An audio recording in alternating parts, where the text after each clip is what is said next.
Chine, nous allons inaugurer une plaque commémorative en l'honneur et en souvenir de 2 militaires natifs de Saint-du-Nord et morts pour la France. Il s'agit donc de René Fiévé et de Maurice Baudry. L'Indochine était un ensemble colonial français comprenant le Vietnam, le Cambodge et le Laos actuel. De 1946 à 1954, la France combat les forces du Viet Minh d'Ho Chi Minh, leader communiste actif. La France combat en Indochine avec le corps expéditionnaire français d'Extrême-Orient dès 1946. Il regroupe des troupes métropolitaines d'élite, des parachutistes, des marsouins de la coloniale, des bigorres des 4e, 10e et 41e régions artillerie coloniale, des légionnaires, des tirailleurs algériens et sénégalais, des sapeurs du génie et bien d'autres unités valeureuses. On laissera là-bas, à l'issue du conflit, 59 745 tués ou disparus, dont 15 000 métropolitains, 10 174 légionnaires, 7 646 tirailleurs et beaucoup d'autres. Beaucoup de cimetières ont disparu depuis, mais une nécropole inaugurée en 1993 accueille 25 000 cercueils rapatriés d'Indochine à Fréjus. L'Indochine, c'était la perle de l'Empire, où la France fut présente de 1624 à 1954. Après les accords de Genève du 21 juillet 1954, les forces françaises vont évacuer les contrées du 13 mai 55 au 13 mai 56.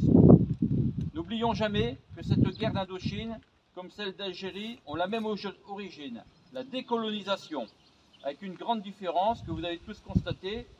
Pour l'Indo, comme disaient les anciens combattants, on serait plutôt sur la longueur de la pensée du myosotisme, qui signifie « ne m'oubliez pas ». Et pour l'Algérie, on est toujours sur l'excuse permanente et des propos qui alimentent la surenchère au plus haut niveau de l'État. Nos soldats morts pour la France en Indochine et ailleurs ont défendu héroïquement le drapeau français. Partout où on le voit déployer se trouve la patrie française. Tous méritent le respect et leurs descendants ont le devoir de perpétuer leur mémoire et leurs souvenirs. L'oubli est la seconde mort du soldat. Voici maintenant le parcours de René Fiévé. René Fiévé était le fils de l'instituteur de la rue du Docteur Chevalier. Il était né à Saint-du-Nord le 4 décembre 1921. Se destinant à l'école des armes, il passe par les écoles militaires préparatoires des Andelys en 1934. Il est alors âgé de 13 ans. Il est donc dans les écoles d'enfants de troupe. Il passe à Épinal en 1935, puis à Autun en 1937 et au Prytanée de la Flèche en 1939. Il intègre alors la promotion de Saint-Cyr 1942, dite Croix de Provence. Il ne reste pas inactif pendant la guerre 1939-45 et cette belle citation alors de la division lui accordant la Croix de guerre avec étoile d'argent le prouve.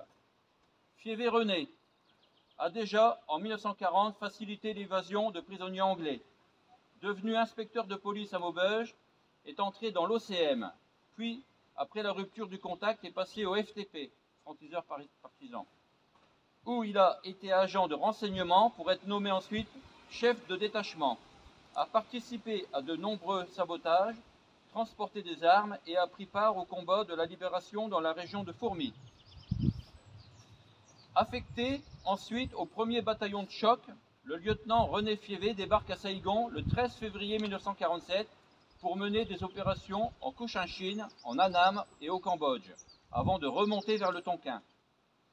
Au combat dans le secteur de Trang Lap le 17 février 1947, puis aux opérations de nettoyage dans la région de Santé au début de mars. Il participe ensuite à l'opération Escale 2 du 8 mars au 3 avril 1947 à Nam Binh. Il investit Chobo le 17 avril et les opérations militaires se succèdent pour dégager le delta du Tonkin. Le 13 mai, il disperse des bandes ennemies au cours d'un raid profond dans le Haut-Laos. Il participe à la défense du sous-secteur du Jamlang du 22 juin au 23 septembre 1947. Il obtient encore une citation à l'ordre de la division. 1er bataillon de parachutistes de choc. Fiévé René, lieutenant au 1er bataillon parachutistes de choc. Officier parachutiste d'une grande conscience professionnelle et d'un parfait dévouement. S'était déjà distingué au cours des opérations du Tonkin et particulièrement sur le canal des Rapides, comme chef de poste de Sano, le 13 septembre 1947, en repoussant une forte attaque rebelle. Parachuté à Bac Khan, Tonkin, le 7 octobre 1947, exploitant rapidement la surprise, a entraîné avec brio sa section sur ses objectifs. Au cours du raid de Bac-Camp à Chaumoy, du 9 au 15 octobre 1947, a confirmé ses qualités de chef et entraîneur d'hommes, utilisant rapidement ses moyens de feu et le déploiement de ses groupes à neutraliser résistance rebelle permettant la progression de la colonne. Croix de guerre des théâtres d'opérations extérieures avec étoile d'argent. Il reçoit une autre citation à l'ordre de la division, ordre général numéro 568. Fievé René, lieutenant au 1er bataillon du 1er régiment de chasseurs parachutistes. Officier courageux et ardent, s'est toujours fait remarquer par sa bravoure et son sang-froid au cours des diverses opérations menées par son unité au mois d'octobre 1947, au mois d'avril 1948, Canal des Rapides, Bac-Can, Cochinchine. Chargé au mois d'août de ramener la sécurité dans la banlieue sud de Hanoï. S'est dépensé sans compter, patrouillant presque toutes les nuits, a réussi à capturer 25 dangereux Viet Minh et par son action efficace, ramener la paix dans la tranquillité dans le secteur qu'il commande. Croix de guerre des théâtres d'opérations extérieures avec étoile d'argent. Faisant